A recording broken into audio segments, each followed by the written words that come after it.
You gonna do this shit again? Come on, let's start. Okay, are you ready? You want me to do my intro? It would be fun. It's gonna be so great. Hold on. Let me get a drink of my non-sponsored Pepsi.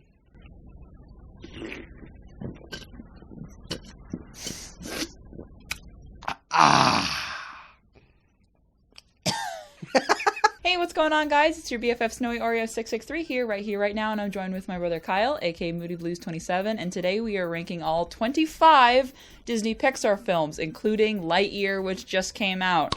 So where will it go? No one knows, except for us, because we have it printed out right there. So, is this the Great Mouse Detective? Yeah. Oh yeah, it's called Big Bit Leap, so that's Big Bit in this. Do you get it? Do you get it? Mother. Do you get it? Yes, I get it. Are you ready to start, Kyle? Cars 2. Everyone knows it's bad. I hate this movie in particular because it ruined the Cars franchise for me. It's like the Shrek 3 of Cars. However, the first Shrek is actually good. The first Cars is... I don't even have my binder. I don't even give a shit about the... Okay, continue. Cars 2 is a dumpster fire, and I dressed it as so. It's a movie that doesn't need to exist, and it's a fucking spy movie for whatever fucking reason. And yeah, that's about it. They decided to make Larry the Cable Guy Mater the main fucking character.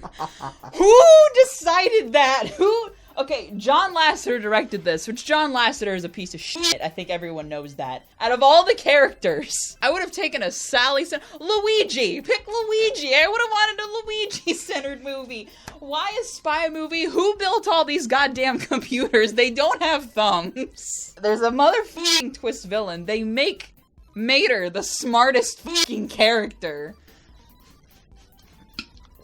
Sorry. I need to take a sip of bullshit. And also, they have the whole moral that Lightning McQueen's like, hey, Mater, could you stop f***ing off for 5 seconds and actually help me? And Mater's like, well, you know, oh, doggone it, why can't you just be my friend?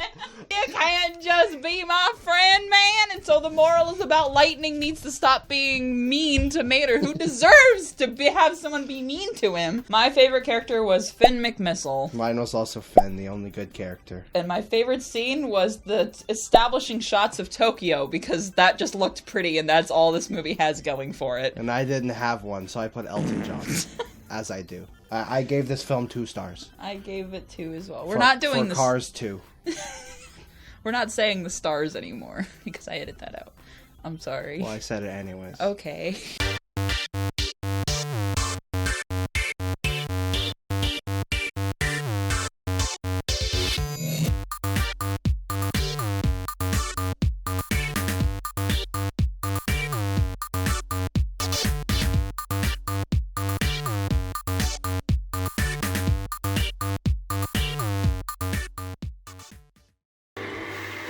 Good night. Hey, no. Wake up. Wake up. Wake up. Bugs Life is next. This is a hot take and a half. It's not the only hot take we'll be doing today, but probably our biggest one. But, you know, it's not bad for the studio's second movie. If Bugs Life was the first Pixar movie, it would have been fine. But since Toy Story was, it's like, what were they thinking? It's very boring. All the characters kind of fucking suck. Flick, that's his name. Flick. He's this wannabe guy who really wants to impress this princess, which, by the way, there's 2 princesses in this. Princess Ada and her little sister, Princess Dot. You remember their names? Yes. Princess Dot is wholesome small child. Princess Ada is a fucking bitch. She's so mean for no reason. And they're being tormented by the grasshoppers, which, on all fairness, the grasshoppers are cool. I like that plot line where the small can stand up against the stronger because there's more of them. What I don't like is that Flick decides to go out and he's like, I'll find people that can help. So he gets these random-ass circus bugs who claim they're warriors. And then when they come back and everyone praises them, then they find out they're not warriors. Then they're all mad. Like, they've already said they're willing to fight for you. Why the fuck do you care that they're circus? If they're gonna fight, they're gonna fight. See, I didn't want to go down this tangent, but, you know, someone had to. If someone could swing on a trapeze and fucking fly, I think they're better than this tiny little ant that could just get eaten alive. Yeah, especially a caterpillar that could probably crush at least 4 grasshoppers. I'm a beautiful butterfly. I fucking hate that guy.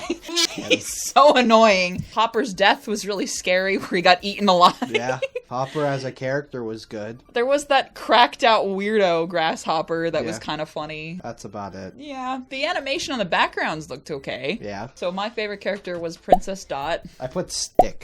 The stick bug. Oh, yeah, the stick bug. And my favorite scene was the opening scene. I don't even remember what happened in the opening scene. My favorite scene was also Elton John. The only reason it didn't make it to meh was just because it was, like, half the morals were good, the other half where it was liar revealed was fucking bullshit. Yeah, and the villain was great. Yeah, but it just didn't make it to meh because the moral was so shit.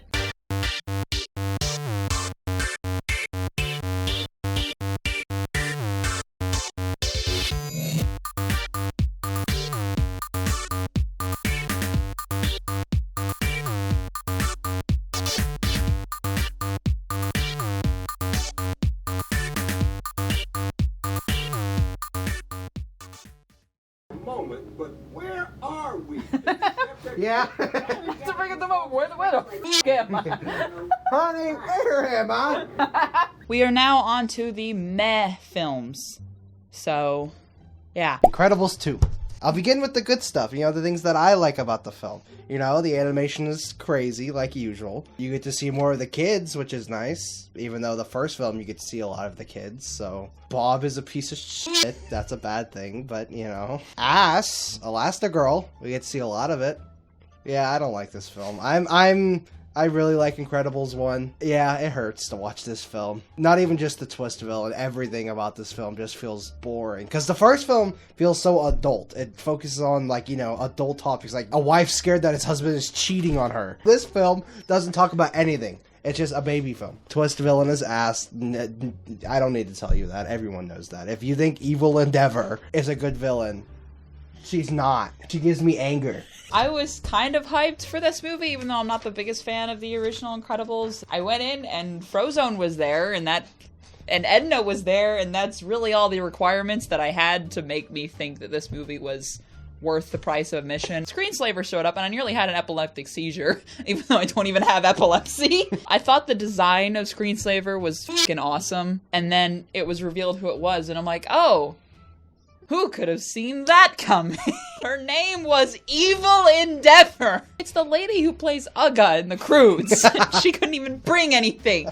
The other thing that pissed me off was that they had all the side hero characters like Void. Void has the coolest fucking power known to man. She can make portals. Yeah. And they didn't even use her at all. I thought she was gonna be the villain. That would have been cool. I would have liked it if the villain was some guy. And the thing that makes Evelyn so shit is that she actively helps get Elastigirl back into, making superheroes legal again. But that's against the whole plan. Yeah. So after she makes them legal, then she tries to make them illegal again. Why not just not do anything? The only good things in this movie was that Jack, every scene with him was f***ing hilarious. Every scene with Edna was f***ing hilarious. Them two together was the best parts of the film. You know that, your movie is kind of shitty when I can tell you one of the best scenes was a very short woman babysitting a child and a child attacking a raccoon were the funniest scenes in the whole movie. You know it's bad. At least they upgraded the guy that Violet was interested in because he looked like shit in the first movie. And he had a complete make. It's not even the same character. Yeah. They didn't use the Underminer. Just was defeated. And he didn't even defeat it. He got away. And he got away, yeah. The Underminer. Alright, my favorite character was Edna Mode. Mine was also Edna.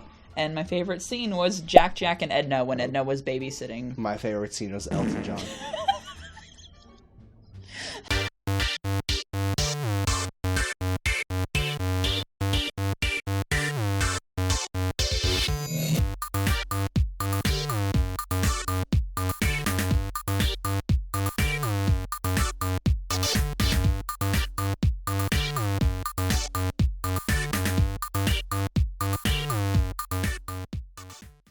Damn it. Are you crying? No. You're crying. I see your eyes. No. Yes, you are, Kyle. You're crying. No. Toy Story 4 is a movie. I'm one of the biggest defenders of it, but it's still ass. Even though I'm a defender of it, it's not a good movie. I'll say some stuff because she's got a lot. I cried during this movie. The good things, Gabby Gabby is a great villain / twist villain. That scene I cried at. Everyone knows the scene. Whenever she gets found in the amusement park. The girl's like, are you lost? And I'm like, ew. I mean, Bo Peep is cool. She's hot. Buzz is reduced down to one joke, which is kind of ass. I do like that this one is the only one that doesn't start with a toy montage because it's more adult. It's trying to be. Okay. You can this movie for existing. You can start your rant now. It. I'm not crazy attached to the original Toy Stories. The only one I watched a lot as a kid was probably 3, and even a lot is saying something. I just rented it for Redbox a lot. What I think bothers me the most is I understand the main complaint, like it ruins the ending of 3, which I think it does too, but what bothers me more is that all 3 other films tell you that a toy's purpose is to make a child happy. And Andy gave away Woody, which he would have taken with him and maybe not played with as much, but still would have loved. Andy gave it away in the last film. And in this one, it's just being f***ed over. He's just left in the closet. Like, Andy would be so f***ing pissed that this small child is not living on his very expensive limited edition toy that should be in a museum in f***ing Japan. Bonnie's mom would be like, holy shit, we need to sell this thing, what the fuck? Something else, controversial opinion, I found Forky fucking annoying. I kind of liked a couple of the jokes where he keeps trying to kill himself. That's funny because I wanted him to die as well. I'm trash. But Bunny and Ducky were surprisingly hilarious where they talked about murdering the old woman. They're my favorite characters.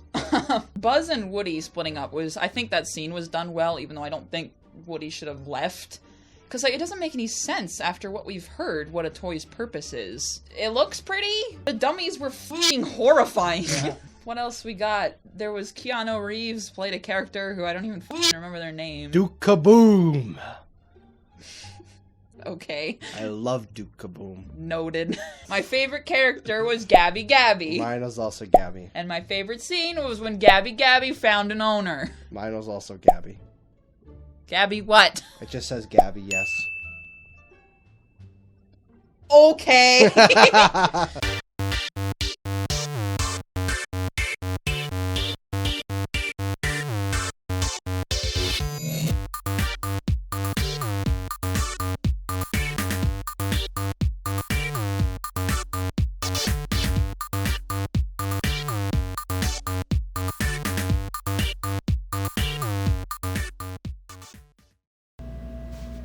That's very good. Bruh.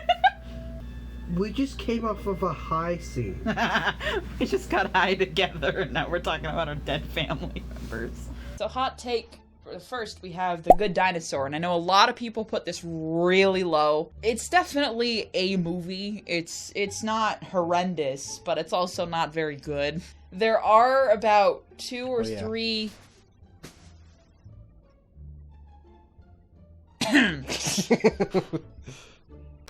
So I don't know if any of you guys know, but I actually filmed these videos in my office that I work at. It's a shared office, so a lot of people will come in and out. We kind of rented the place on a Sunday because we're typically closed that day, but in this video, in the middle of us talking about The Good Dinosaur, one of the other people who work in the building showed up. They had a last-minute booking that day, so they just walked right in and were like, we didn't know that each other would be there, so that was really awkward, and enjoy just this little weird candid moment of us getting interrupted. That wasn't supposed to happen. Hello? Hey, it's not Who is it? Hey, We're filming stuff. Oh, I have 3 o'clock if that's you okay. do? Yeah. Wait, That's I thought the alright. office was supposed to be empty. Well, if y'all are talking loud, I don't care. My client won't care either. I don't think so. Cursing Oh, a we lot, could that's the just- problem. we could just go for lunch. We could. I had it on my calendar, but I didn't put it on Schedulicity. Ah. And then yesterday, I'm like scrambling trying to figure out what the f did I do. Can we finish one more? Okay, we're just talking about Pixar movies, we're ranking them all. Okay. I gotta start over. The end. The animation is outstanding on the backgrounds, and even I think the kid looks fine. It's just the dinosaurs look way too cartoony. Crazy they do not fit. I don't like it. There are a couple good scenes. Like, there's one scene in this film that I could totally see if you cried at. It's really good. It almost made me cry when I first saw it in the theater, which, by the way, I was the only one in the theater to go see it, like, on its second week. Family. That's your family.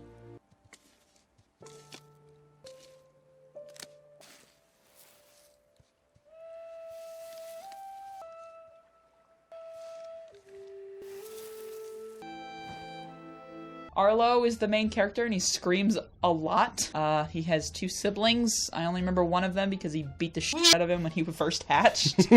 Bot acts like a dog. There's that one dinosaur with all the little animals that he keeps around him. And he's like, this is Dream Crusher. He protects me from having unrealistic goals. We all need a Dream Crusher in our lives. The dad reenacts Lion King. Long live the king. Scar. I mean, Arlo. Your turn. This is my first watching of the movie, and I enjoyed it. On our paper, we usually put, do we like the film? I scratched out and said, do I enjoy the film? It was a okay experience that did not make me angry, and it didn't make me happy. It's kind of just a movie that has good scenes, has ass scenes, and has pretty okay scenes. I like the guy, the Crocodile Dundee guy. I bit one croc in half, tail whipped the other, and the last one, I drowned that croc in my own blood. I like the villain. He's not very intimidating, but he eats the squirrel whole, which is haha funny. Thunderclap. Was that his name? Thunderclap? What the fuck? This is a fucking Demon Slayer move. He's technically a twist villain. Yeah, which is why he's ass. I mean, this movie exists. It's okay. It's better than Toy Story 4 and Incredibles 2 by a little bit, so. It was kind of bullshit how dinosaurs never evolved in 65 million years. And the Pizza Planet truck is the one that almost wiped out the... It's an asteroid in this movie. And Arlo says, all right, you cluckers, when he's talking to a bunch of chickens. Yeah. So. Well, my favorite character was Spot. Mine was also Spot. And then my favorite scene was the stick scene. That's the best scene in the movie. Same. It's very wholesome. And that's about it. The good dinosaur is a mediocre dinosaur. The mediocre dinosaur.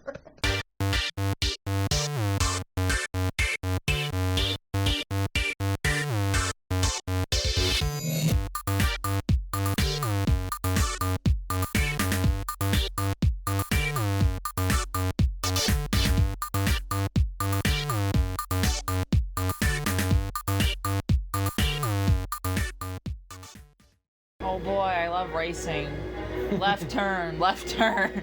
Oh no, what are they gonna do? Left turn! 3, 2, 1. Oh, so good. It was in time. Piss off. Okay, so Cars is a movie about cars, and the movie is such that if you think about it for more than 1 second, you're gonna be like, what the f***? How?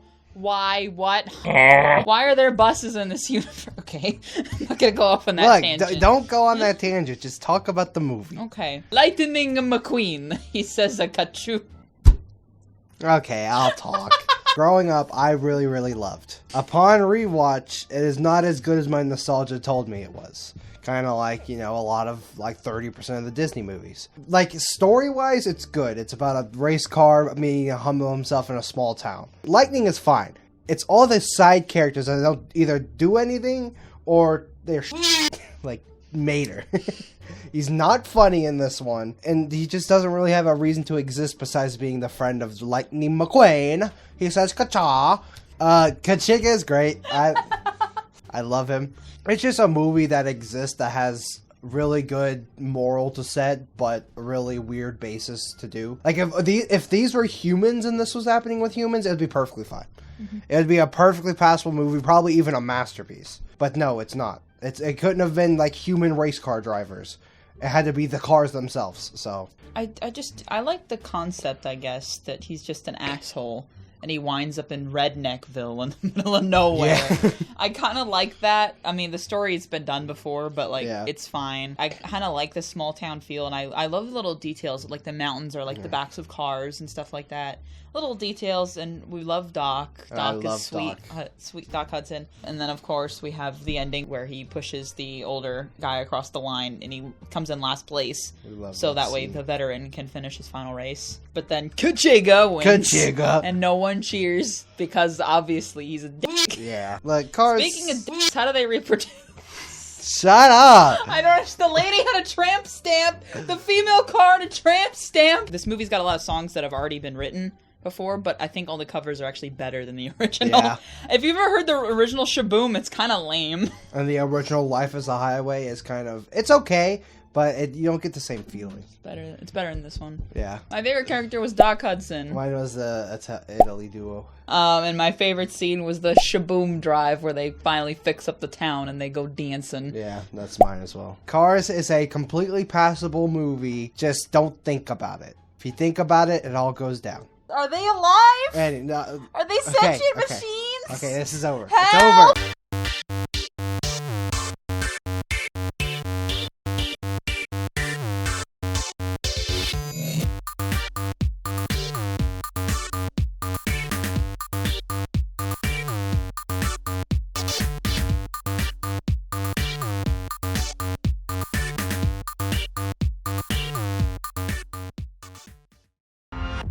I can provide sleep sounds if you like. I have several options. Summer night, ocean paradise, whale calls. No.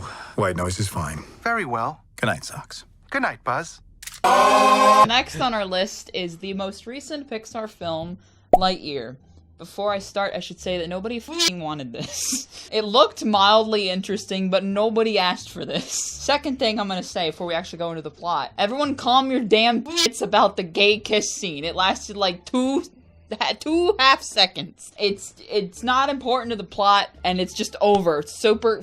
Calm the f*** down. Now, on to the actual story. 2.5 seconds equals 1 second. Shut the f*** up, I never asked you. So, I imagine if you're fans of the television show, like I was, you imagine that Buzz is gonna go on a lot of space adventures, it's gonna be fun. He stays on one f***ing planet, and he only goes loops around the sun or something one time. There's a bit of a time travel montage where it's kind of like Interstellar. It's pretty good at the beginning. I mean, they say mistake way too much. It's f***ing boring. The fact that you can make a movie about a space ranger f***ing boring says a lot.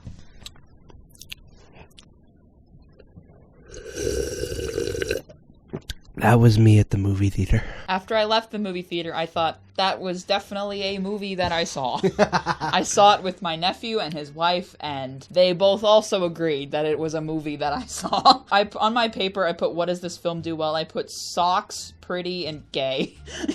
Oh, I thought that was socks and then pretty gay. I didn't see the comma. As a person who has seen Lightyear many times, because I work at a movie theater, so I can just go watch it whenever the hell I want. It is also just a movie. It's after rewatch, I've actually gotten more mad at it, and I wanted to move it down because I enjoy Cars more after seeing Lightyear a lot. I honestly almost enjoyed Good Dinosaur more. The first 20 minutes maybe are pretty good. Then we get the space montage, which is great. It's after the space montage and time travel where we still have 45 minutes to an hour of this film left. It just spirals down hard. Because then we meet the side characters. Lady is okay. The pen guy is terrible. Do not tell me otherwise. Old Lady was fine, but she was reduced down to bombs, and that's it. Socks is amazing. Socks is the best part of the movie. He's hilarious. He's got personality, unlike the rest of the people in this movie. No. White noise is fine. Very well. Good night, Socks. Good night, Buzz. See how I do it. And it's funny that a f***ing talking robot cat has more personality than our main character. Good night, Socks. Good night, Buzz.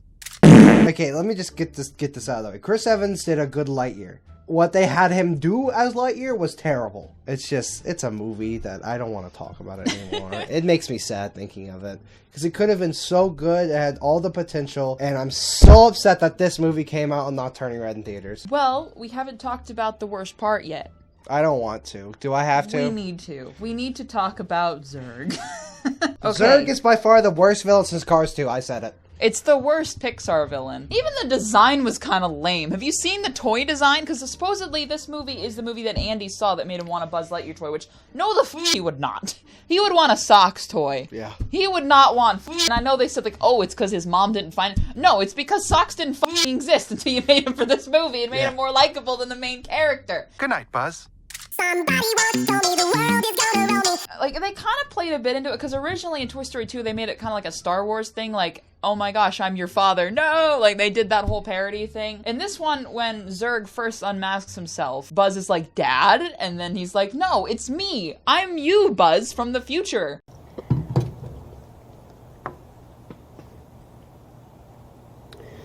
My disappointment is immeasurable. And my day is ruined. Because this makes fucking sense. That pissed me off every single time I watched the movie. What? And she's only watched it once. I've watched it like 3 or 4 times just so I can get a better grasp of the movie. And he's like, hey, Buzz, let's go back in time and erase all these people existing so you can get off this planet. And Buzz's like, well, fuck that shit. All these people have their lives and they're totally content with being here. And Zurg is like, well, okay, I'm gonna fucking kill you. They run around the spaceship, and then he gets blasted into space, and we never see him again. What? It took him to see an evil version of himself, and only like 20 minutes left of the movie to realize that they're happy on this planet. I wish we could have seen more of the planet to know why he was happy, or some of his home life, so we know why he wants to leave so much. Yeah. Look, okay, this movie didn't have to be super, like, close to the Toy Story, as long as you didn't have that intro at the beginning where it says that was the movie that Andy saw. I don't care how close it was. You could have just said it's a reboot of Buzz. It doesn't fucking matter. There's only one thing that I require. You make it fucking good. And it's not good! I kind of want to move it down, but then again, as a movie, it's done right. It's pretty. It's paced okay. But Cars is better. No, just I accept can't. it. I can't. Accept it. I can't because Socks. I didn't like any character in Cars as much as I love Socks. Socks is one of my top 5 favorite Pixar characters. Well, Connection terminated. I'm sorry to interrupt you, Elizabeth.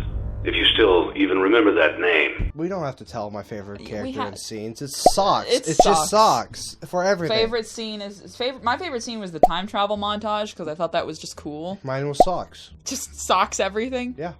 All it says is Socks.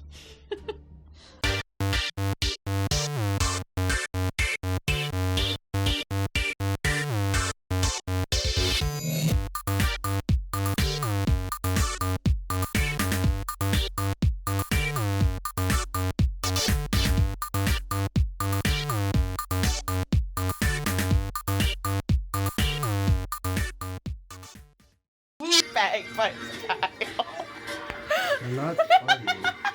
I'm sorry it is. You.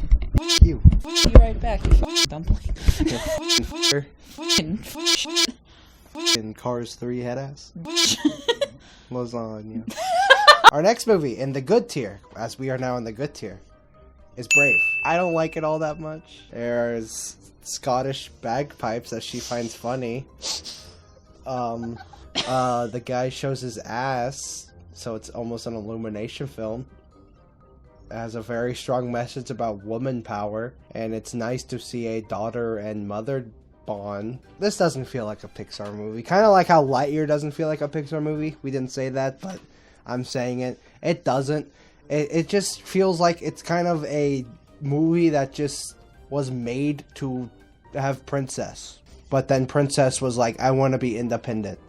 And theater was like, okay. She has a lot more to say about me. I just watched it only because I had to. Kind of like Cars 2. It's not nearly as bad as Cars 2. Don't get that confused. But it's a movie that exists that I'm not mad about existing, and it's in B tier for Brave. I enjoy this movie. It's just slower because there's better. I know that Merida fucks up and that she makes a really big goddamn mistake. She's kind of a bitch in the beginning, but in all fairness, she kind of has a reason to be pissed. She's 16 and being forced into a marriage, which is scary as fuck to think about. So I am giving her the benefit of the doubt. However, her biggest problem was she goes to the witch and says, I want a spell to change my mom. Do you realize how unspecific that is? They could mean you could give your mom an extra toe. That means changing her.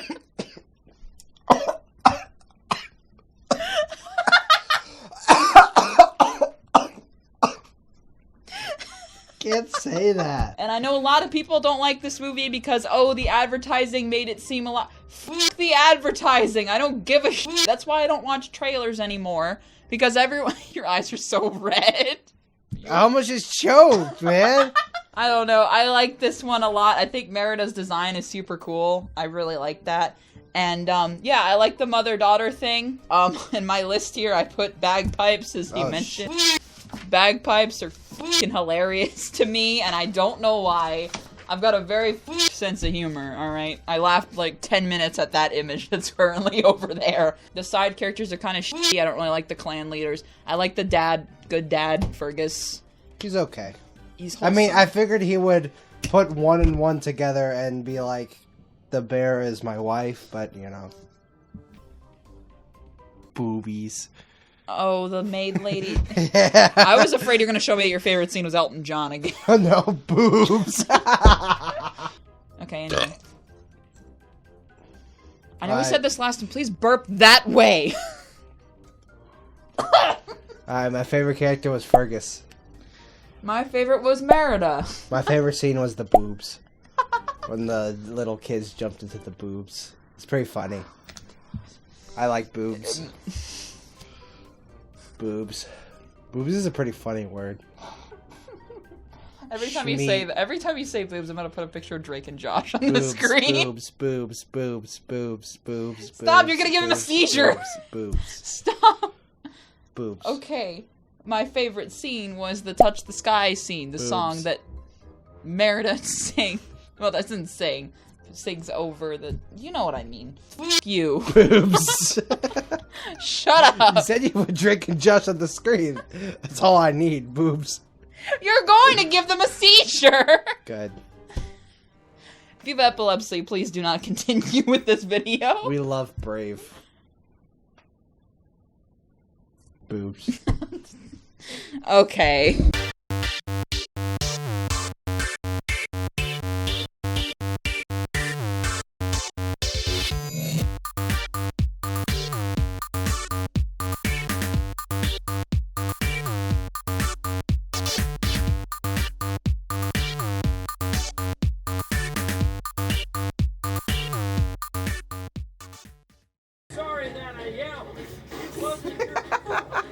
I love Owen Wilson. If this was anyone else, it wouldn't be the same. Cars 3 is a good movie. I'm tired of people shitting on it. It is a perfectable boobs. It's a perfectly passable movie that is good. It's a good movie. And it's the best out of all three Cars movie, probably by a mile. You get it? By a mile because they're cars? Anyways. Literally, the only thing I got written down for what I don't like is that, like, Lightning McQueen is not that much old. He doesn't look any f***ing different. Why does everyone think that he's so old? Maybe because technology advances faster, but according to Google, it's only like 10 years. That's not that long. I had already exhausted all my how does this world work stuff in the first two Cars. So I wasn't even bothered by that anymore. It looked very pretty. I don't remember what the girl car's name is. Cruise. What? Cruise control.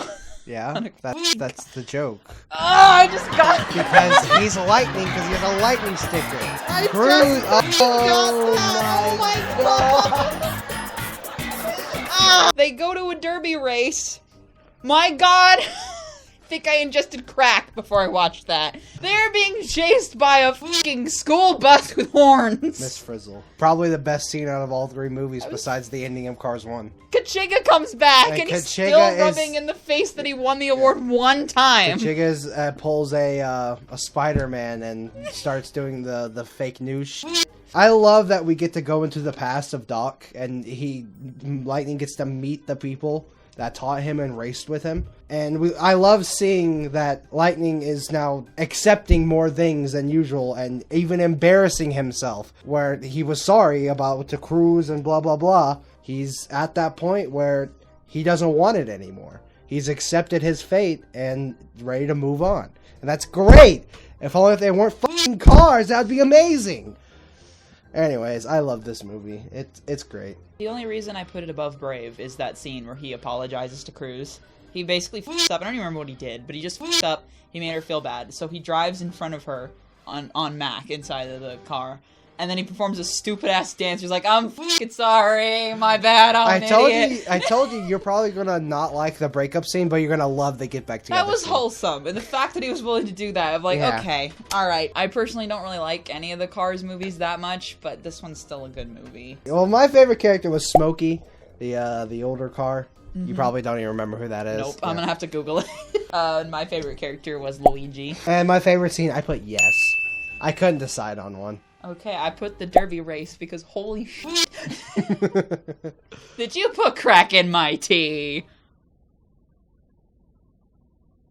What? She found out.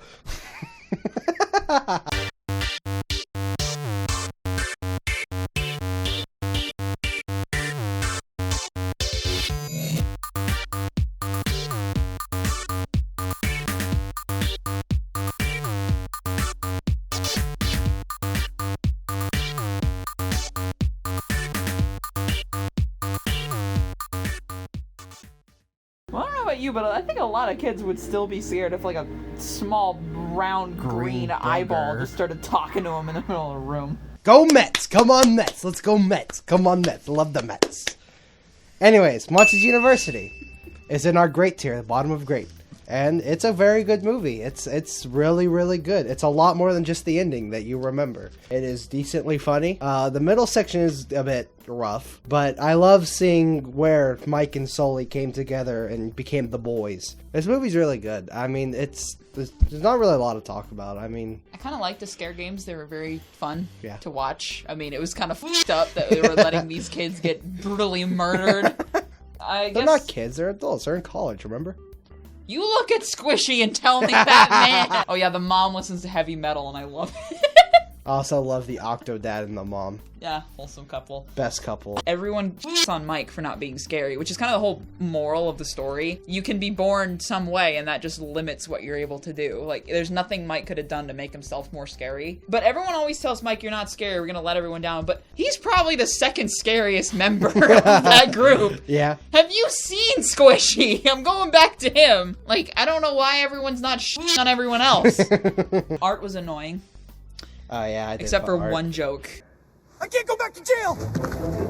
I love the scene, not even the ending scene. I love the scene where they go to the Monsters Inc. place and they're looking through the window and Mike and Sully start talking about the trading card games and then they're just like, holy shit, we're actually friends. I love that scene. Every monster has their own differences, but I really do like the moral. It's very grown up, very adult. That scene on the lake where they talk about it is just so well done. I like Randy too. Randall. Oh, he was such a sweetie. Be my pal. Then I he made turned to cupcakes. the dark side. I did like the Carrie reference where they've dumped paint and everyone. Yeah. They're all gonna laugh at you. I don't know. I really liked it. I thought it was very funny. Dean Hardscrabble was fucking scary as shit. I think that's all. I love that That's one about clip it. out of context. I'm a 5-year-old girl. I want someone to who's never seen that movie just to look at that clip and be like, what? My favorite character was Squish's mom. My favorite character was Mike Wazowski. Yeah, and my favorite scene was the lake. I mean, Yeah, the scene at the lake. Yeah. So, yeah, this is a very great movie. And Yeah. if you haven't seen it, please do. Please give it a chance. And please watch it to the end. And Don't if just you turn think it's it a off. bad film, then you suck. Boobs.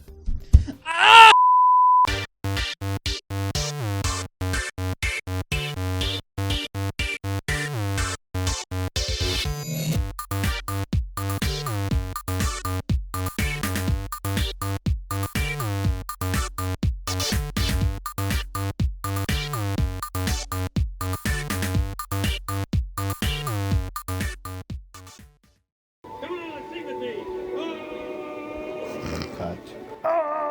Oh, who lives in a pineapple Under the sea. We are on to a slightly hot take. The fact that this is so low, but this does not mean it is a bad film. It's still in great tier, Calm down. This is Finding Nemo. And I know a lot of people have this as their top 3, but let me make the case. There's a lot of potty humor. Embarrassingly so. There are bubbles popping at the top of the water.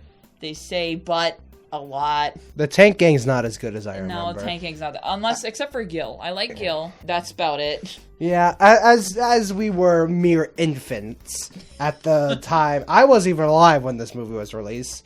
I was born in 2004. But as a child who was in the stomach of my mother, listening to this movie through the womb, it was a phenomenal movie of utmost perfection. As I started to grow older, though, this movie turned for the worse.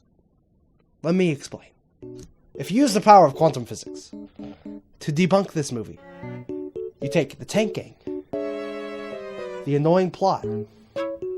Dory is mildly annoying. You couldn't remember that. You get a W. What does a W look like to the side? That's right. An L, because that's what this movie is. Boobs. No! This movie's good. I mean, it's good. It's just not as good as I remember. I still love the ending. I still love just keep swimming. I still love the sharks, but like... The anglerfish still haunts my nightmares. The fact that half the movie is with the Tank Gang, and the Tank Gang's not all that good besides Gil, it's like... I like Marlin is a good protagonist, protective father. He's got to learn to not stop his son from touching the butt.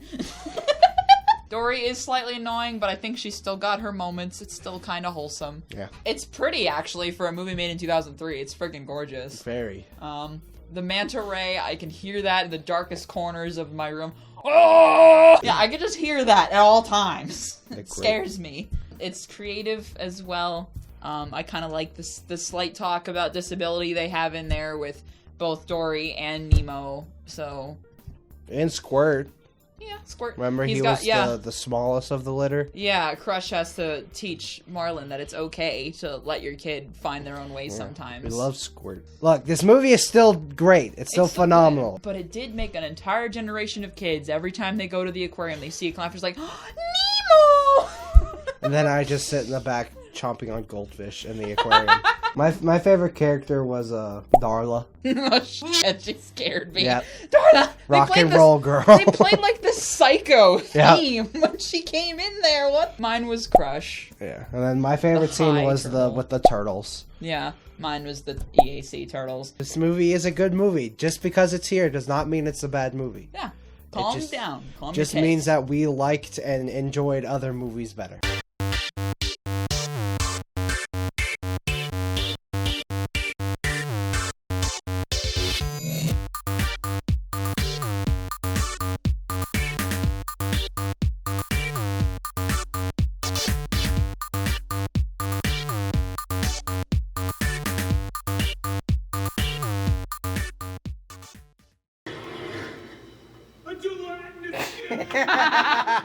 Minecraft slime noises. Alright, you starting or me?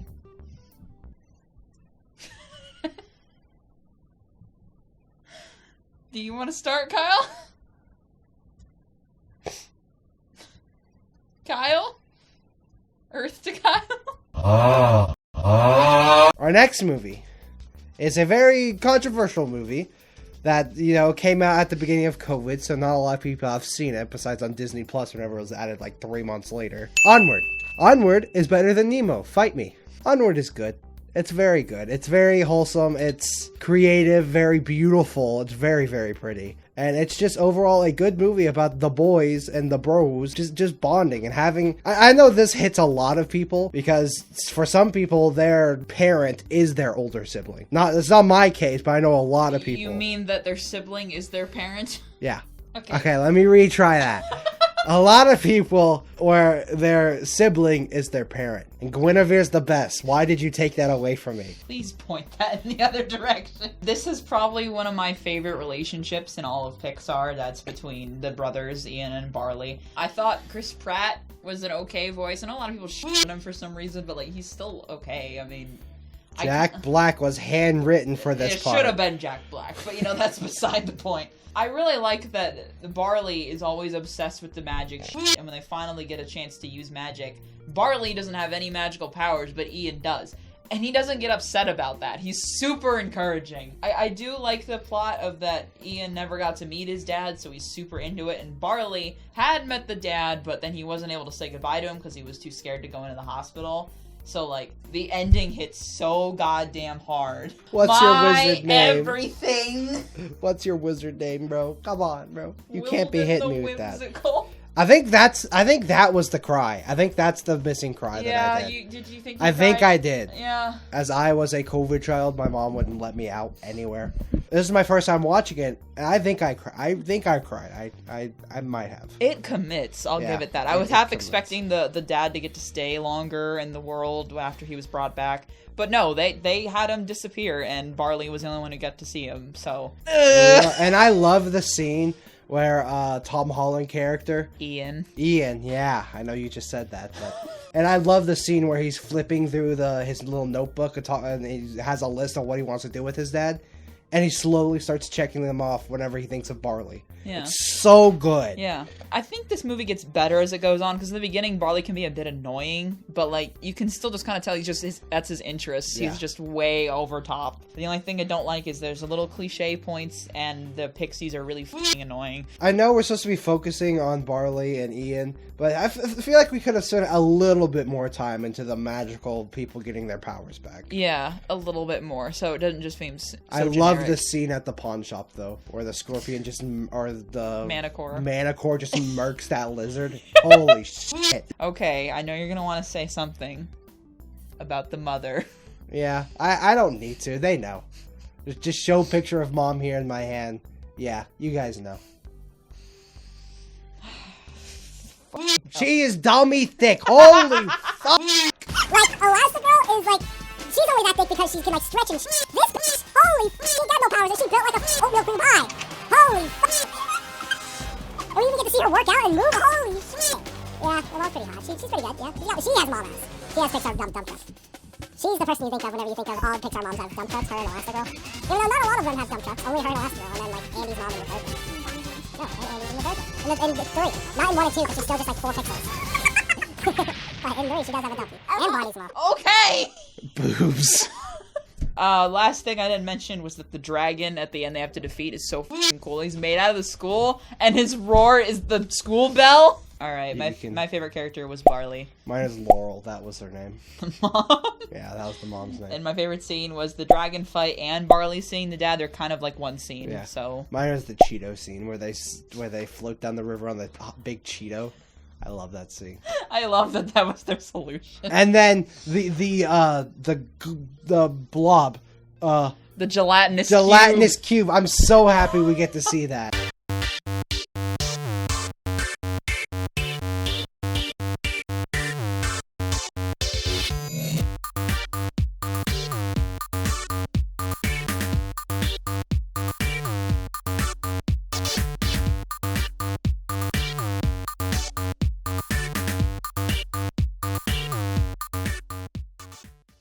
Got my hat.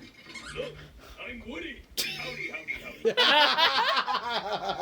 That's not even really a joke, but I love it. I don't have to talk about it. They know. She's so fucking... 3, 2, 1. Ah! Okay. My God. Alright. Toy Story. Toy Story. It's the very first Pixar movie. It is fucking funny. There aren't that many emotional moments, but that's fine. But it's so funny. I can tell this was supposed to originally be an adult film. There's still some of those adult jokes left. I like this scene where Woody gets horny. I like when Woody gets his morning wood. Who named the main characters Woody and Buzz? I have one quick question. Those are Andy's mom's toys. I love every line the two of them share together. What more is there to talk about this movie? Everyone knows this movie. It's changed the world because now we only have 3D animation movies. It's very funny. I kind of like the concept, although it did traumatize a generation of children by believing that their toys are alive. Let's just say that Sid is not really a villain because he's just a kid being, creative. he didn't know they were fucking a lie. I want to go to Pizza Planet so bad. That place looks so fucking cool. That looks so fun. Yeah. So my favorite character was Woody. Mine was also Woody. And my favorite scene was when we first entered Sid's room because I was traumatized. And I put everything. I don't know what that means, but everything. You've got a friend in me, Woody and Buzz. Who made this? Shut up. You didn't even know cruise was for cruise control. I don't want to hear it. John Lasseter! This fucking dickweed. Okay, we're done. Anyways.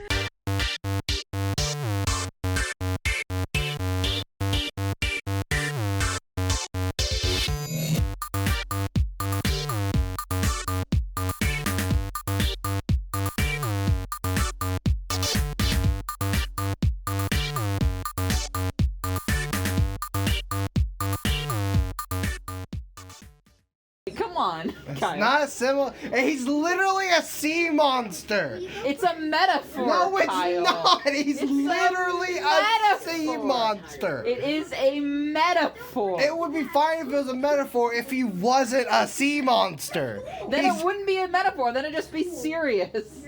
Straight. So they're sea monsters, so that makes them gay. No. I'm gonna start this one off Okay. with the counter that I had for this movie. We did a counter for how many times Luca shouted just 30 times in the whole movie. The entire hour and a half runtime, or however long it is, he shouted 30 times. Anyways, it's a good movie. It's a really good movie. It's really fun. There is a moral. It's not like on the face trying to punch you in the mouth like other movies do. It's not like super deep or life-threatening, the story-wise. It's simple. Yeah. But that's okay. A movie doesn't have to be the end of the world. The soundtrack and like the score of this movie. Oh my gosh. Oh my gosh. The scene where they're floating in the sky with the fish in the space. Oh my gosh.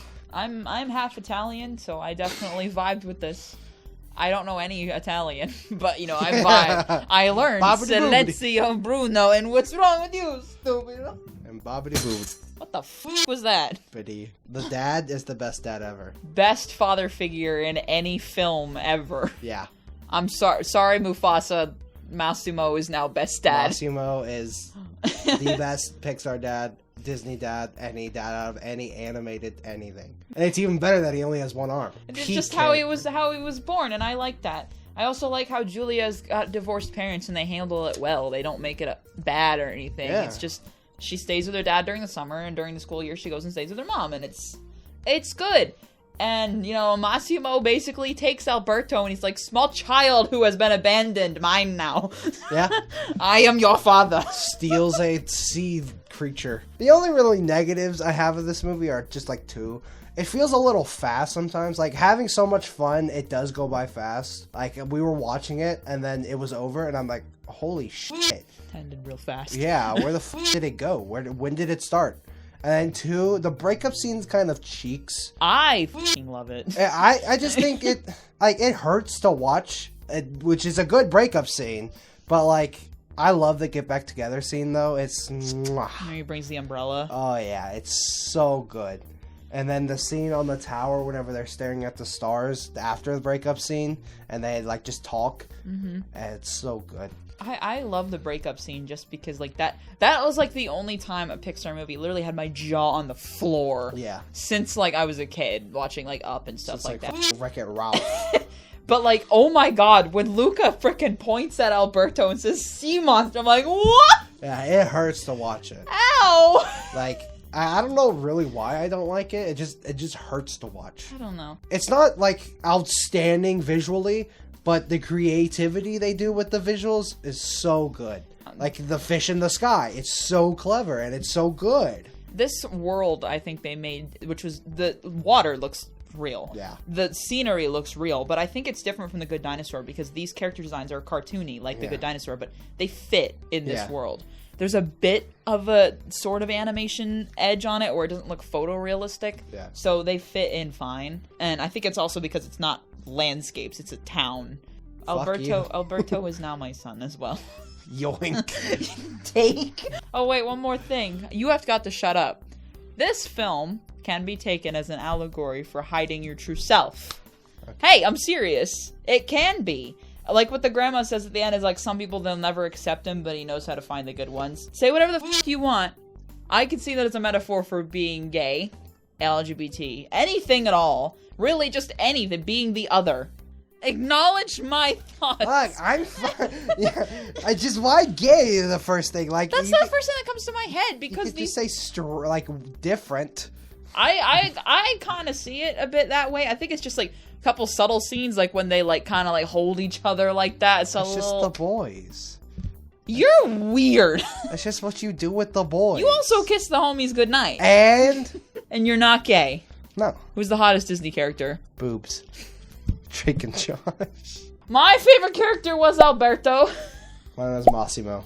And my favorite scene was actually the breakup scene. Mine was Massimo. That's not a fucking scene. Yeah, it is. We're never on the boat. When he was on the boat.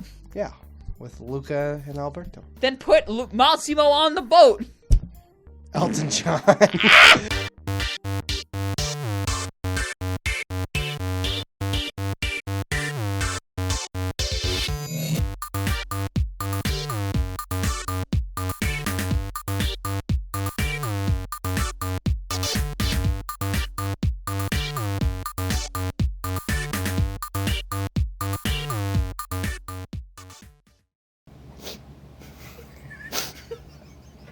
Well,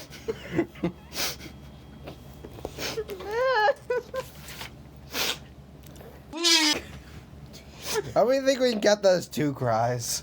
What? No! Okay, behold the hottest take of our list, most likely. This movie is still fucking phenomenal. It still makes me cry my eyes out, which I did cry. It's Up. And what's up?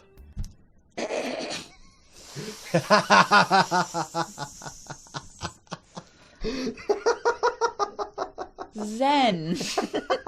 Up is a great movie. The first 15 minutes, in my opinion, are the best thing that Pixar has ever done. There's also one scene towards the end that I think is fucking phenomenal. The main reason it's down in great and not in masterpiece is just because the middle is just very good. It's not groundbreaking. Russell gets a bit annoying. This is great! Hey, I can see your house from here! Don't check around so much, kid!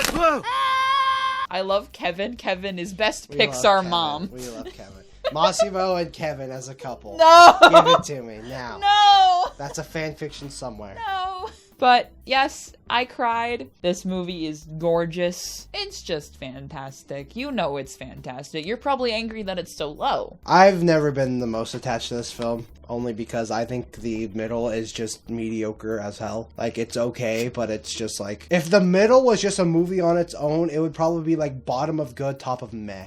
Since the beginning and end are so strong, that's the only reason it's here. It's still good. Don't just judge a movie by the first 10-15 minutes. If that was a short, it would be phenomenal. Yeah. I mean, the visual of a house being pulled up by balloons is still awesome. Yeah. My favorite character was Russell. Mine was Doug. And then the favorite scene, first 10 minutes. I mean, yeah, married life. My God, that score. You guys might feel like we're missing a movie that should be below this movie. Probably think we're missing 2 movies. Yeah. Should be underneath. Don't worry, we have unpopular opinions here for your enjoyment. Welcome to whatever the this is. Our rankings that... Welcome to our rankings and your opinion. You see, opinions are important, but this is our show, so you.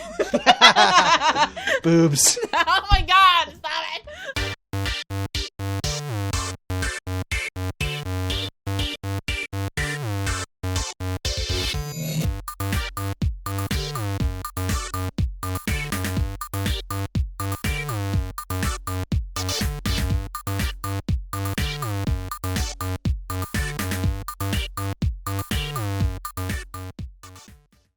Oh yeah, I forgot they played. Okay, I love this scene.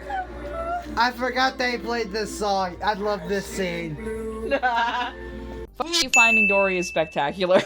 Dory itself, Baby Dory, is the cutest goddamn Disney character. Any Disney property. Even more than Socks, even more than Baby Tuk Tuk, even more than anything. It's just 90% eyes. It's so cute. They even have a dad with a receding hairline who's a fish. Like, how the fuck? Dory's parents are some of the best parents. Yeah. They're probably the best duo, like, that equally work together. They're so encouraging to their daughter. They're so patient with her. I fucking love it, and they waited for so long for her to come back. They laid out all those shells everywhere. Bro, that scene hits so hard. I didn't cry, I made it. I really like, once again, how they handle her disability. Yeah. It's not done, I mean, the first one was kind of done as a joke in some scenes, but they didn't really do it as a joke this time. Yeah. They really just had it be, this is who she is. Marlin and Nemo weren't really needed, but they're still here. Yeah. The kid who played Nemo, I didn't even realize it was someone different. I mean, I assumed it had to be, Yeah. but, like, I didn't notice a sound difference. Hank was great. This movie's hilarious. Oh my god, the seals, I forgot! This movie's hilarious. Gerald on the rock. Gerald. And Becky! Becky! Disney loves them dumb birds. We love This is the same year as Moana. We got two dumb birds. Stupid birds. I like how it explains a lot of stuff from the first one, like how Dory can read because she grew up in an aquarium. And how Dory can speak whale because her pipe pal was a whale. Yeah. Although one thing that kind of bothered me is that Destiny is a whale shark. Shut up! Destiny is a whale shark. Let me just say that whale sharks only eat plankton because their throats are that f***ing big. So why was the lady tossing fish in there? Are you going to kill it? The only thing I don't care for is the car chase is a big no. No. Yeah, that would not no. The car chase scene, I think, is the only thing keeping this out of Masterpiece. Like, the last, 10 minutes of that movie are, bleh, like a baby movie. Mm-hmm. But the first, hour and a half, hour 20, is phenomenal. My favorite character was Hank. But Hank. Okay. My favorite scene was Dory finding her parents. I'll just put the seashell scene. Okay. Boobs.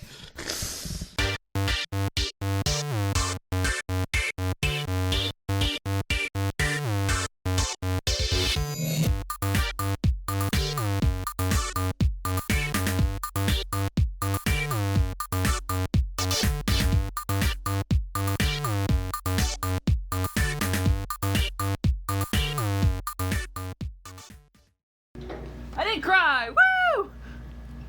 Are you okay? Are you crying? I can't tell. So whenever he says take her to the moon for me, god damn it. Inside Out is the last film in the great category.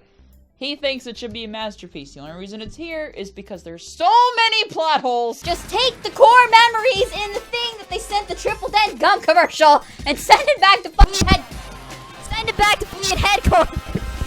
Christ, I'm gonna have to lower that so much. Send it back to headquarters. Or, when the train stops moving, stay there. Nothing bad happens to Riley when she's asleep, so stay on the f***ing train, and then when she wakes up, the train will continue moving. That's all. Okay, let me tell you everything else that's great about this movie. This movie is just imagination to the max. And I love it.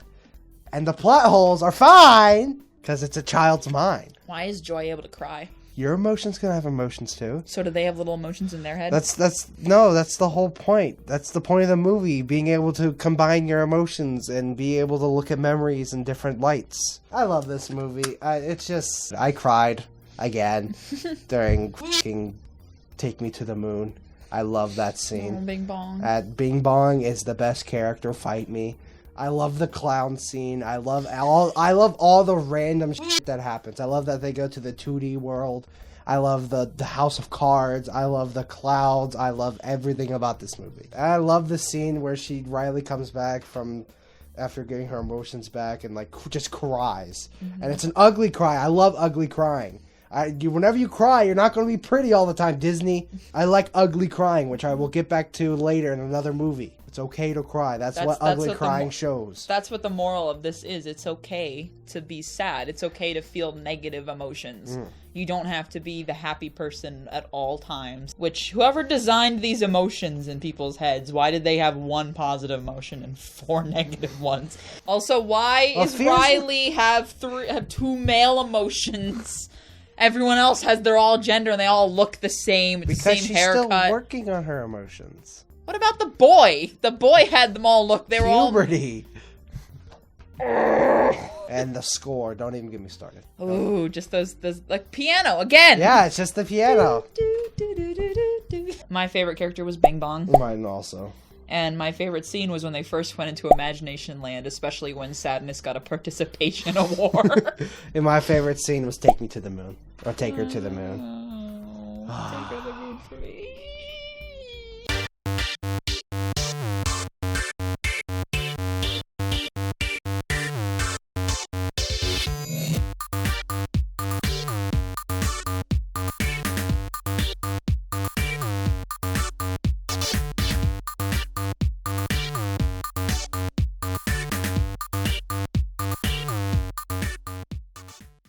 You caught me monologuing. I love it. Jason Lee. It's the Alvin and the Chipmunks guy. What? Alvin! Now we're on to masterpieces. This is actually the biggest category. Yeah. Because Pixar makes fucking masterpieces. Do not hate that any of these movies are lower in the masterpiece tier because there are many masterpieces. Thank you and good night. I hate to say that. Incredibles 1 is at the bottom of our masterpiece. It is still a masterpiece. She is violently neutral about the movie. I love the movie. I love superhero movies. And it's good to see Pixar take a adult take on a animated movie where they actually talk about, you know, adult topics like I talk about in Incredibles 2, where they just shat on all of them. And I just love this movie. Syndrome is an absolute perfect villain. He says the coldest one-liner ever. Everyone can be super. And when everyone's super, no one will be. It really tackles adult topics, and I love it, and that's why I don't like Incredibles 2. Animation still is solid. It's kind of bland in some moments, but then like the fight scene is pretty cool. They take a creative take on this fight. It's not just beat up robot. They actually, you know, team up and do creative things. Like they play football with the remote. He said I am violently neutral. Very violently. If people didn't tell me this was a masterpiece, I probably would have put it in great. I can still appreciate it. I personally find it boring in some parts. As weird as this sounds, I'm going to compare it to f***ing Breaking Bad, because I feel about the exact same to both of them. They're f***ing fantastic, but they're not for me. The only thing that is my thing is Edna and, of course, Syndrome, because those two are... Mwah. Someone please feed Violet. My God. Feed her. She's a little bigger in the second one. Her head is like 4 times the width of her body. Yeah, anyway. And the fact that the director and writer played Edna. Yep. And don't even get me started on the score. I'm a sucker for score. My favorite character was Edna. Yeah. It was there between that and Elastigirl. And my favorite scene was when Helen went to go see Edna. And she just smacked her with the newspaper. Pull yourself together! And my favorite scene is Elastigirl going through the tunnel. Everyone knows the scene. Why is it your favorite, Kyle? Because it's a pretty creative way to take out guards, I must say.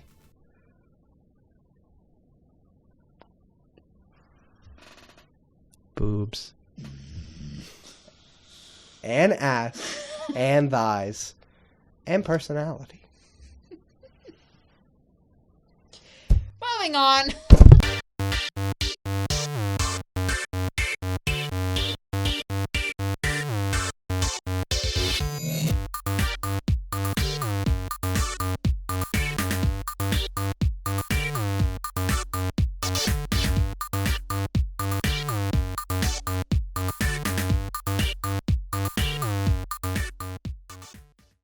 Are we ready? No. Too bad. Okay, that was pretty funny. Looks like you. Yeah! Oh my God! Okay, Jesus Christ. That's gotta be a meme face. Yeah. What the What the f? Devin! She just said, oh, Luca! Let's call it what it is. It's a masterpiece. We're here. Yeah. Finally. To the movie I've been waiting for. My favorite movie of all time. Not really, but... And probably the biggest hot take. Turning Red is a masterpiece. This movie, I was terrified going into. It is bullshit that this film didn't go to theaters. It's hilarious. The funniest Pixar movie. It has a very good message. I wish it came out earlier because Encanto slightly does the same message better. As an 18-year-old male, I love this movie. That talks about female issues. Yeah. If you're bringing your kids to go watch this movie and get upset about them talking about periods, you're wrong.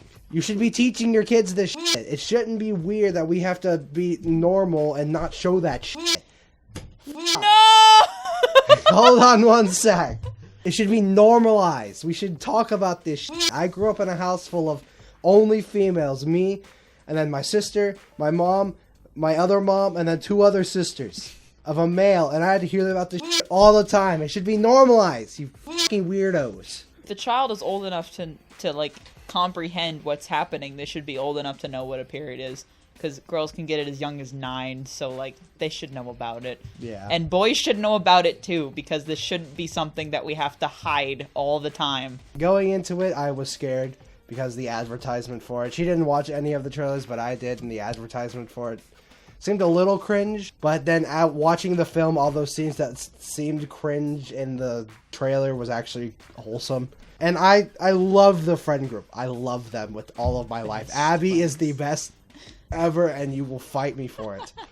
I'm the #1 Abby supporter. Let's burn this place to the ground. Abby was me. I'm Abby as a male. Also, it's extremely beautiful for it being made in COVID times. Well, I guess I'm going to say the few things that if you think these about the movie, fuck you. We already talked about the period thing. If you think the art style is cheeks, fuck you. It's because, yeah, it's the Cal art style, but my god, what's the problem with different animation styles? Do we really want every movie to look the fucking same? Especially whenever the animation style is beautiful. It still looks gorgeous. I don't care that they have bean mouths. It looks fine. And it fits what the movie's trying to do. If you say it looks like Big Mouth, do you have eyes? My eyes are shit. Do you have eyes? The other thing is, if you think it should have referenced 9/11... Yeah, I was going to bring that up. If you're that guy... Yeah. No! I guess the other thing is if you think that it's cringy... That's the f***ing point! It's 13-year-olds in 2003. What? 2002? 2002. What do you expect them to be? It's what kids act like! But children do that. And also, of course, a girl shouldn't be horny. She says sexy. I'm like... She's going through puberty. Yeah. That's normal. Yeah. We shouldn't force children to, like, never talk about their feelings romantically ever. They're allowed to do that. She didn't fucking take her clothes off. She danced. Yeah. And also, another gripe I hear about the movie is they don't like the scene whenever Jin walks into the room and shows May the camera. And there's a lot of people that don't like that scene. I love that scene. It's my favorite scene. I love that he says, be who you are. I'm not going to delete it. You can delete it if you want. But be who you are, and red suits you. Holy shit. I love the cooking scene. I remember whenever we first saw, our jaws dropped. Because before that, we were laughing our ass off at, I'm basically an adult being 13. And then the cooking scene, we're like, oh my god, is this an anime? It's so good looking. And Jin, don't even get me started. Great Second best dad. Great dad. Only behind Masiwo. I like that May gets along with her mom. It's kind of like Brave, and it's a mother-daughter relationship is the central focus. Yeah. But unlike Brave, the kid and the mom actually get along really well. Yeah. So it hurts a lot more when they start to drift apart. I would have liked maybe like one more scene of them together. Yeah. But as it is, you could just buy that they're good friends. Which also related to me. I related to Brave before because I'm very close with my mother. But, like, we've had some issues and we didn't always jive correctly. This one seems to match it more because we get along, but we don't always agree. Only one gripe. And it's not even that big of a one. The breakup scene is kind of cheeks. But the get back together scene is molded perfectly.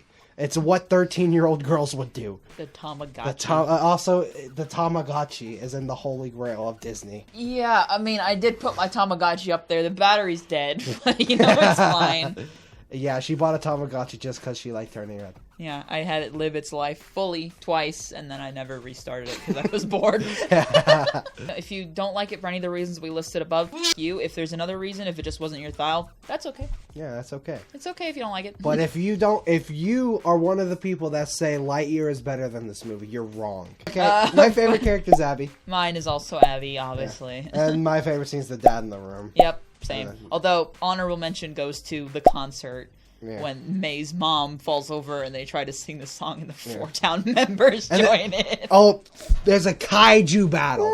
Holy shit. There's so much more. I want to make for this movie, like, I want to make a separate video. Oh, periods. Oh no. You have to tell my 24-year-old son what a period is. I have to tell my 14-year-old boy what a period is whenever he should probably already know by then.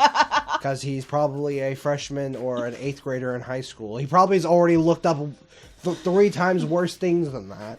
But I mean... Boobs!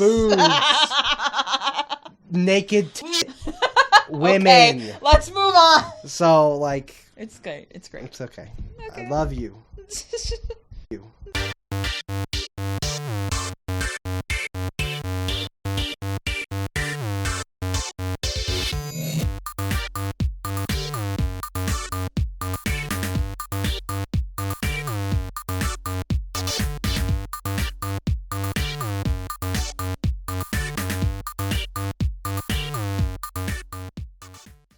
Where are you going? Oh, you have to lick your harness. I forgot. Every time I take one off of her, she's got to lick it. You're recording. Yes. My dog is licking her harness. There's your intro. Okay, so next we have Soul. This is also another recent Pixar film. Made me question my life, which, god damn it. I am only 20. I do not need to question where my life has led me. Happy an animated movie was able to make me question my life. Very thought-provoking. You just sit. When I first saw this movie, I watched it with my stepdad and my mom, and both of them don't like Disney movies, but we all just kind of sat there when it was over, just like not saying anything, because it made you think that much. The score is also outstanding. It's very similar to Inside Out in the score. It's very pretty. Oh my god, it's so gorgeous. From the Soul world to the real world. I personally am not a big fan of playing music. I played piano for 8 fucking years and I hated every second of it. But it doesn't really matter because when Joe plays, you can really see he's so into that. He loves it. So it doesn't matter if you don't feel the same. You totally get what his goals and his dreams are. So it's such a grown-up movie that, yes, has child moments, but most of those children moments is with an actual child, 22, who still needs to find her purpose. Mm-hmm.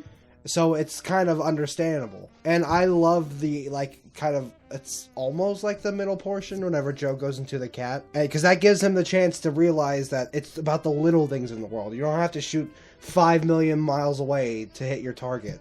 You can always just shoot a short shot and get whatever you can get.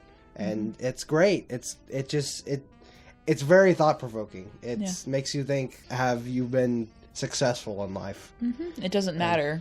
And if you are, if you're not, it doesn't matter. Just do what you want and do whatever makes you happy. And it's so good. How many different morals they're going with. Because, like, Joe tells his mom, it's like, if I feel like if I died tomorrow, my life would have been nothing. Yeah. And then we have, you know, after you achieve your thing, that might not be what you wanted. And now what are you going to do? Yeah. Where are you going to go? So, like, those two morals almost counteract each other, but they still work. And then there's appreciate the little things in life. That's what makes life worth living. Like, so many things. And that your spark isn't your reason for living. There's so much you can do with it. Like the barbershop scene, the frickin' montage that he has at the end when he's playing piano, the story that Dorothea tells him about the fish. Everything is so good. This is the first movie where I gave the moral a 6-star. And I even gave the score a 6-star. It's just so I gave good. a lot of things 6 stars. Like the shenanigans is the only thing that brings it down. But most of the shenanigans has a purpose. Some of them are just slapstick. My favorite character was Jerry. Mine was also Jerry. You can decide which Jerry that was. I don't fucking know. Me, I put my favorite scene as Elton John. I'm going to interpret that as the scene that he's playing the piano in, like, while being in the moment. You know, in the that beginning? scene, yeah, at the beginning. And my favorite scene was actually the jazz performance after he gets his body back and he plays with Dorothea. And I think, like, the only thing that made that the top scene was that as the song was going on, like, there were so little details. Like, there was beads of sweat on their foreheads and stuff like that. Like, that's so good! What is my purpose? What is the meaning of life? Help! Boobs.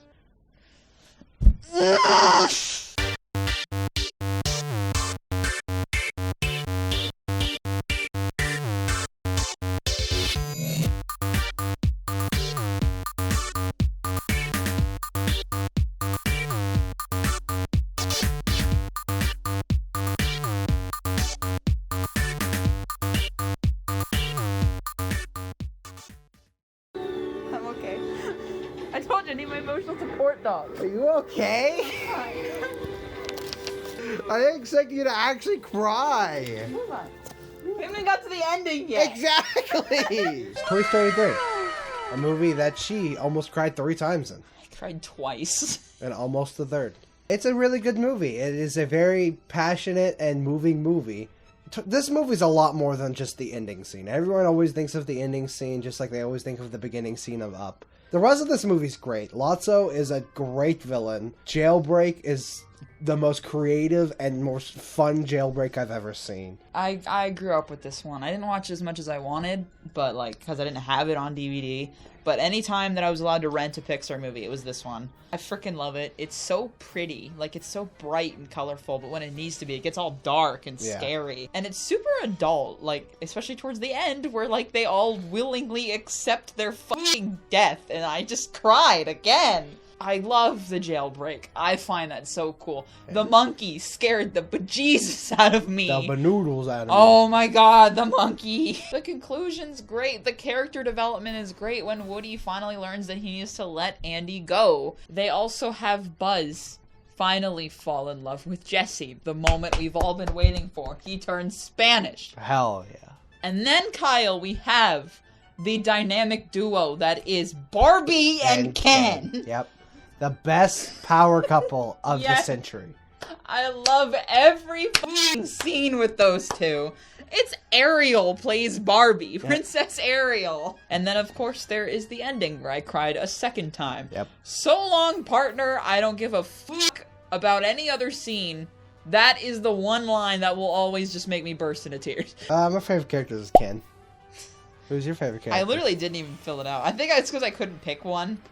If I gotta pick right now. Lotso. Buzz. My favorite scene was in the Ken dollhouse whenever Barbie interrogates him by ripping his clothes. That's so funny. And it's such a good way to interrogate someone. Just rip their clothes. My favorite scene was the ending. Yeah, you basic white yeah, it was. I started... So long, partner!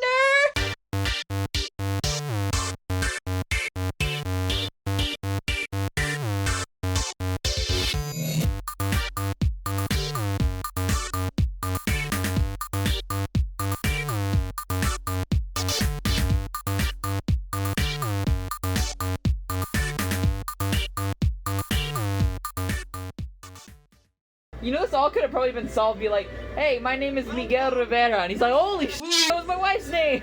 Next, here on Channel 5 News, is the one and only Mama Coco, who was born in Brazil with Minecraft Steve. Okay, shut the f up. Next is Coco. I don't have much to say about it because she's probably going to say everything, so I'm going to probably say the stuff she probably forgets about it, even though she probably doesn't forget anything, so... But she's also stupid. So, okay, anyways, Coco is just, it's a great film. It's a phenomenal film. It's extremely beautiful. Like, it looks so good. The songs are great. The characters, every character is great. Every character is either good or phenomenal. And De La Cruz.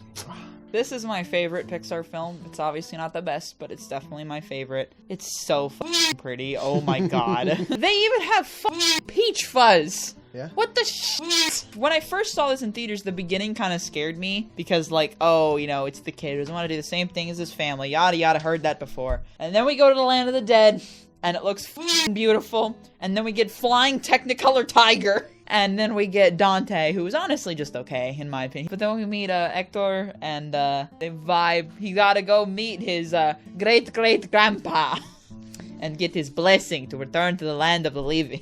And we always think it's Ernesto, which, to be fair, everyone thought, okay, you know, it's gonna be Ernesto even from the very beginning. And then we found out, and then, like, as soon as Hector picks up that guitar in that room and he starts tuning, I'm like, oh, yep, it's him.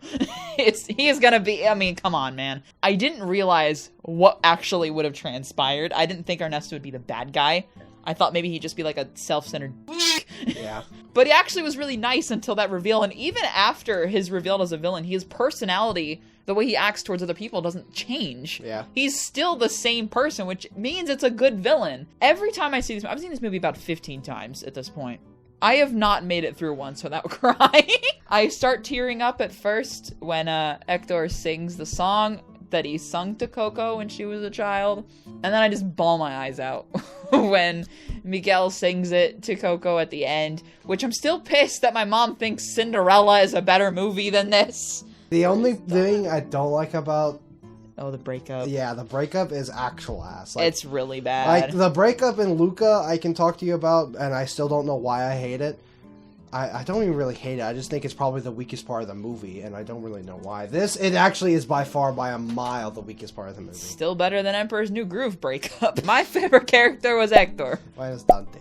And my favorite scene was Miguel singing to Coco, because god fucking damn it. Mine's Loco. Uno po loco. Un poco loco? Yeah.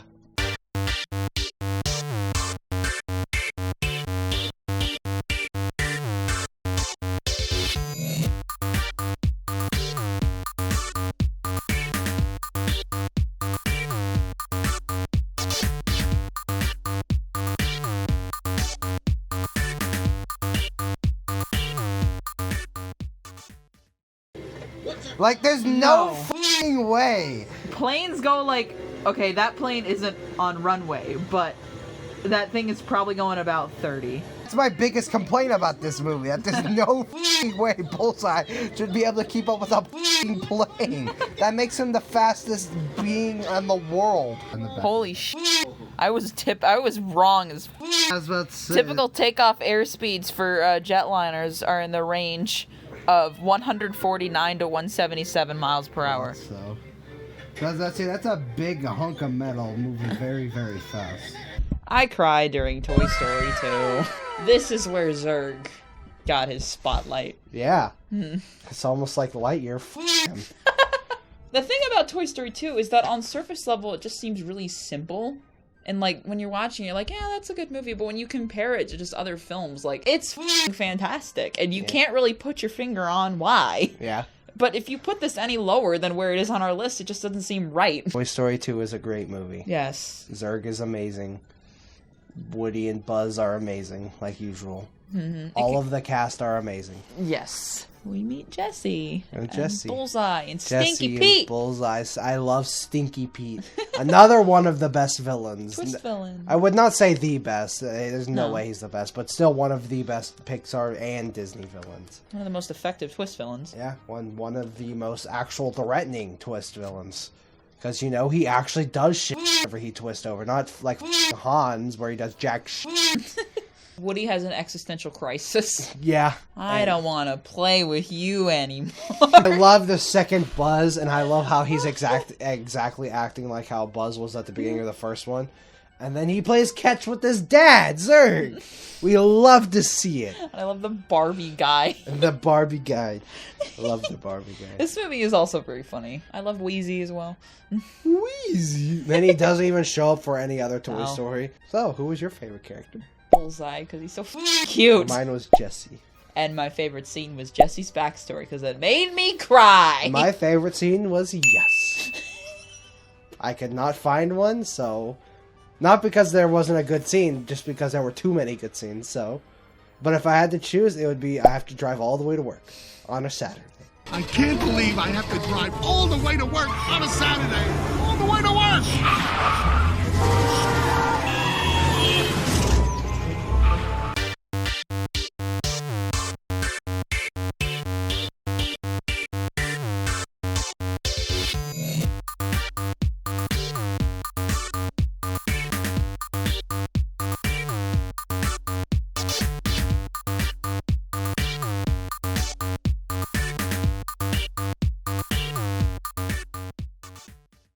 How old is he supposed to be?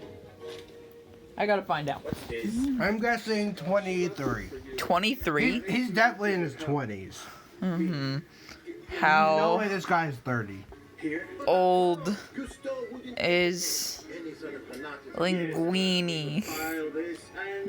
How do you spell Linguini?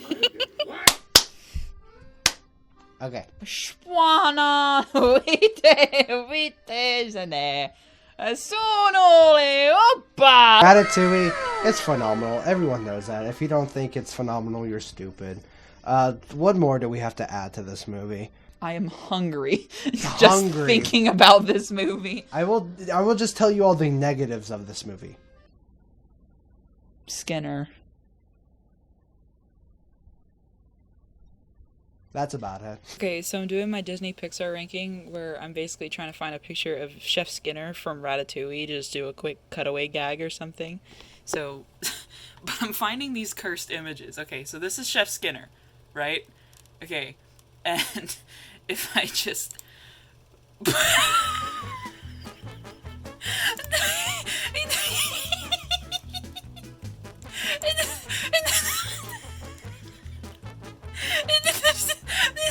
the plushies and the Mr. Demon. Wait, what is that?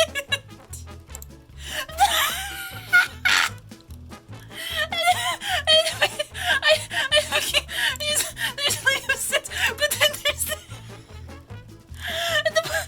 wait.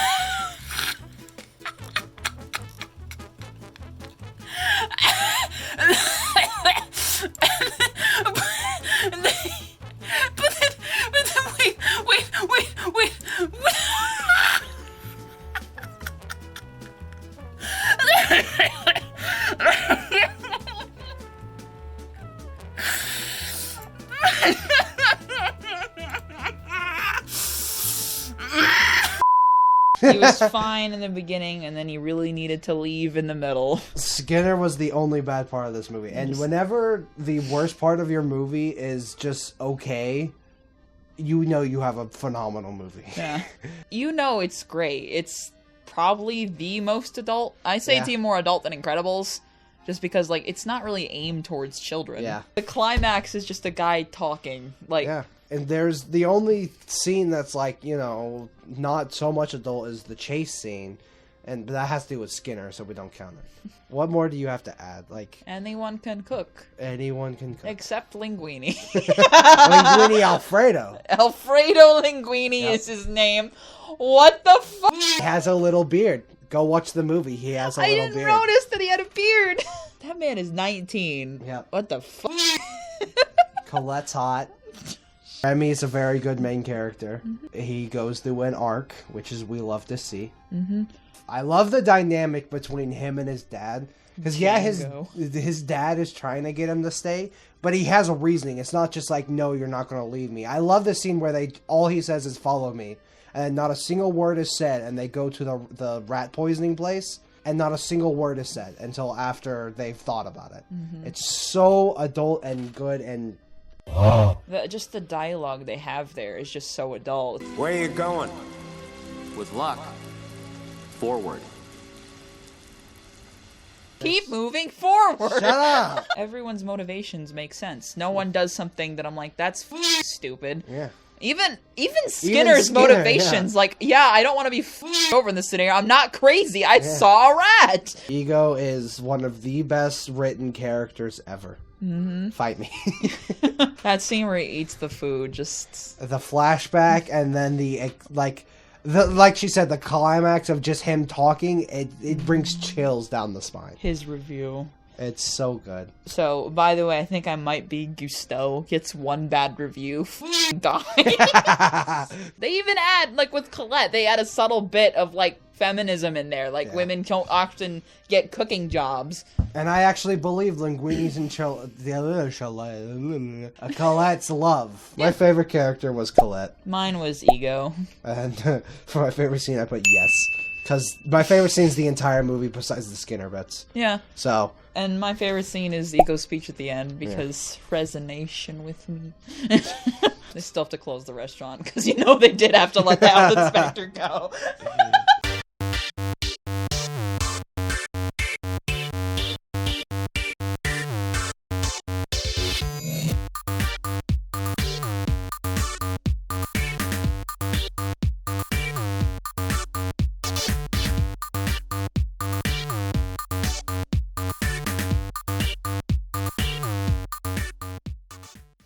I think Pixar just has a thing for dominant females. Hey, I got a thing for dominant females. Okay, so next we have WALL-E. And I'm only going to talk a little bit about it because I have it at number 2 while he has it at number 1 on his list. I'm just going to read what I wrote here, basically. It's cute, wholesome, the moral's good, and it's got a great romance. What does it do bad? Otto, the villain, is fine. Yeah. Not even bad. He's not really terrible, but he's not really good. It's a robot that's controlling the ship. Mm-hmm. And I do like that this Pixar movie, unlike the others where it's like, follow your dreams, or you can do whatever you want to you're trashing our planet, you fat piece of shit. This movie is gorgeous. This is 2008, and it still is probably one of the best looking movies ever. The score is phenomenal. The first hour of non-words, just between WALL-E, Eve, and then them on the ship, is beautiful. The middle is a little rough, because then we start introducing the humans. But let me tell you, if you don't think the most beautiful scene ever is WALL-E and Eve dancing in space, you're wrong. While the computer is talking about what love and dance is and what Earth is, that is beautiful, and you're wrong. It's fun in some parts, but it's mostly trying to be, like, subtle and, you know, a love story between two robots that barely say, like, 3 words. WALL-E and Eve, and then, wah! And this is only number 1 because my personal bias. I could see our other movie as number 1. I just like WALL-E better. And then all the side characters are great, and I cried during this film at the ending. I'm surprised I didn't. I really thought I was. The ending of this film is, like, I don't want to say almost as powerful, but kind of almost in the same realm of the beginning of Up. Almost. Because whenever WALL-E's getting crushed trying to hold it, and then Eve rebuilds him, and then, like... And whenever the other robots leave, whenever they do their first kiss, and WALL-E, like, comes back, and, like... Sorry, I love this movie. Just wants to hold her hand, man. And, like, I love how they, show the real people, the real video of, like, the dance, and then WALL-E tries to do the dance to impress her. And, yeah. Okay, I'm done. I'm talking too much. My favorite character is Mo. Mine was WALL-E. And my favorite scene was Dance in Space. Yeah, I mean, obviously. It's one of the most iconic and beautiful moments ever. If Otto was just a little less boring. Because he's not even bad, he's just okay. Yeah. If Otto was an interesting villain, it would be number 1 by a landslide for me, anyways. Yeah.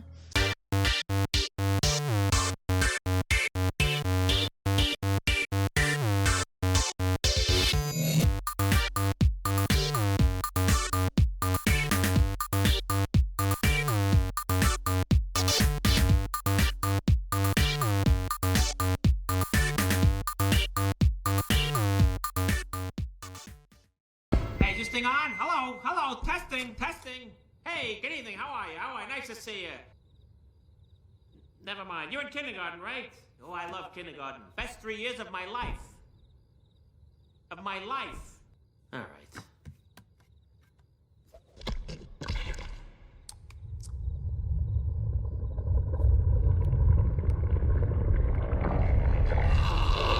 Among Us!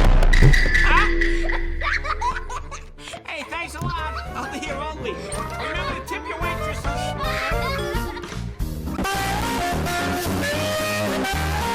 Monsters Inc. Monsters Incorporated. We scare because we care.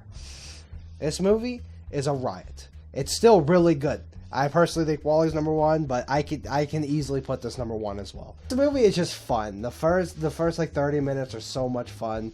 The middle is like with Boo, it's so much fun. This movie's just fun. It's emotional. It's caring. Boo is one of the best dads ever. You mean what?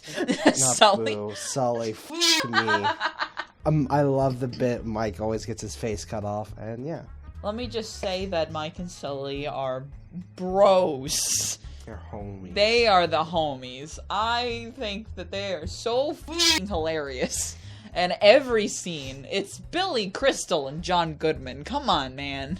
And I just kind of think the idea is so interesting. The monsters that people are always afraid of as kids in their closet, it's their office job.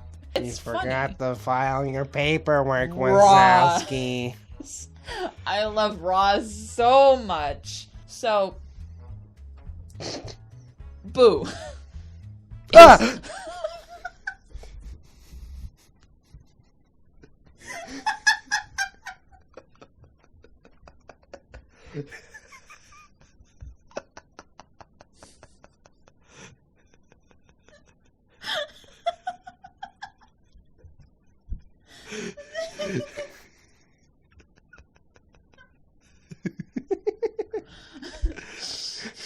That was pretty scary. We're almost done, Kyle. Please. What's A up, dog? very adorable child. Her first line in the movie is Bucket. Comedy gold. Yes! Bucket. Bucket. 10 out of 10. So, yeah, that's great. I definitely love that Sully is dad. Sully is good dad. Not best dad. We got better dads now with Massimo, but good dad. I love that dynamic. I love Mike's put that thing back where it came from, or so help me. It's great, and I did cry in this one as well, right at the end. Like, they just came out of my eye. When he gets the door back and he opens it up, and she says, Kitty! The twist villain is great. I also love Randall, and I love the Yeti. Welcome to the Himalaya! So, yeah, and I like how whenever you think it's about to end, there's more going on, but you're not upset. I also love, look, don't worry, I gotta move here. It'll bring down the house. All right, I gotta move here. It'll bring down the house. Yep. So yeah, it's very good, very creative. I fucking love it. I love Randall's fate. Mama, no gator got in the house. This is my second favorite Pixar movie, but I think it's the best. Although, for Pixar, if you pick any one that we put in Masterpiece, I'm okay. Okay, my favorite character was Sully. Mine was Mike. Okay, my favorite scene was the chase through the doors, because I was f***ing creative. I kind of just put Boo. What is Boo? I don't know. Probably Bucket. Okay, good night, Tri-State Area. Among Us. Ah!